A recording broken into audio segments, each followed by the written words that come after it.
The anti-gun crowd uses propaganda very strategically. They understand that they can convince people who aren't paying attention of just about anything. They're doing it in the state of Maine with red flag gun confiscations. I'll explain.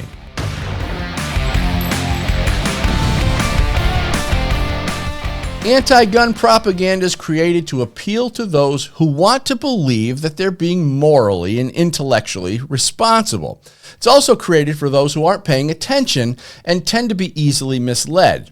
An example would be the use of the term gun violence. Now, when people are asked, "Don't you want to reduce gun violence?" most people answer, "Of course." They do this out of fear of being labeled insensitive, and they often already have been conditioned to believe that more gun laws will reduce this so-called gun violence. Well, the truth behind the entire propaganda scam is that there's no such thing as gun violence. And people who are being asked the question are being misled to see human violence as something that's caused by guns. It's simple. Just change the name. The entire underlying premise of the gun violence manipulation tactic is a red herring. A red herring is something created to mislead or direct from a relevant and often critical component of the conversation.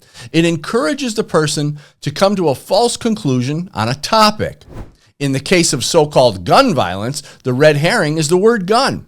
There's no such thing as gun violence, but the word gun is a distractor, and it redirects the focus from human violence to guns.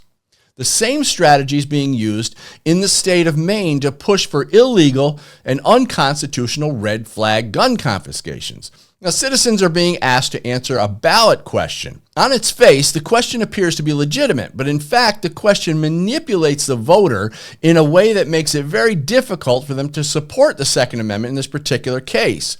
Now, the question asked is, do you want to allow courts to temporarily prohibit a person from having dangerous weapons if law enforcement, family, or household members show that the person poses a significant danger of causing physical injury to themselves or others?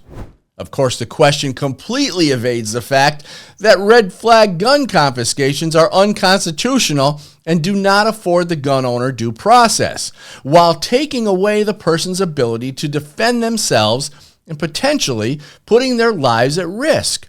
But that doesn't stop the gun grabbers in Maine. No, they just leave that part out. Instead, they don't want you to focus on the fact that good people may be getting caught up in these red flag confiscations and having their guns taken for simply being accused of something that they may or may not have even done by someone who may or may not have good intentions. They'd much rather put the voter in a position where they're forced to ask themselves if they want to prohibit someone who poses a significant danger from having dangerous weapons.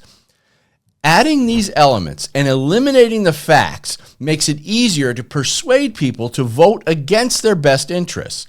A much more honest way of asking the question on the Maine ballot would be, do you want to give courts the ability to breach private property and confiscate firearms at gunpoint from people who have not been convicted of a crime, thereby violating their due process rights and putting them in danger simply because someone may have made an anonymous accusation about that person? How would people vote if they were asked the question in an honest way? A red flag confiscation occurs before the accused even has a chance to go to court to be determined if they were a risk in the first place. Also, the focus of these unconstitutional confiscations is on the firearm itself and never includes a path for the accused to be helped psychologically. I mean, the person's being accused of being a danger to society. Shouldn't that be the main focus? Well, this simple fact proves that red flag gun confiscations have nothing to do with the safety of the individual and everything to do with taking firearms, as many firearms as possible, which is why the gun-grabby politicians need the execution of this type of gun confiscation to be legal. This is just another tool to get into your home and take your guns. Another horrible component to these in-home gun grabs is the fact that in many states, the accused never even get to know their accuser. the accusers often afforded anonymity, while the accused is put on full display and forced into compliance. You can only imagine how this type of law can be misused. But most people who aren't paying attention to what's really going on here will vote yes on this terribly misleading question because they don't have all the information.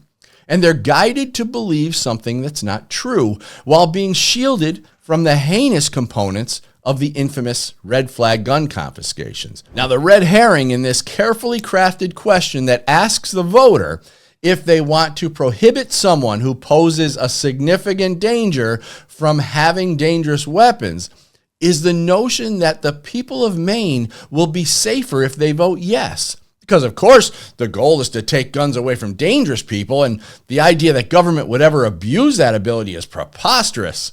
Well, the reality is that red flag gun confiscations put good people in danger every single day by making them unarmed and helpless, and use the fear and ignorance of people who aren't paying attention to do it.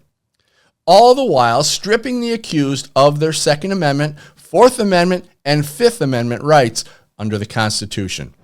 Thanks for watching Bullet Points. I'm Dan Wass for Gun Owners Foundation. You can find more Second Amendment content and updates at gunowners.com.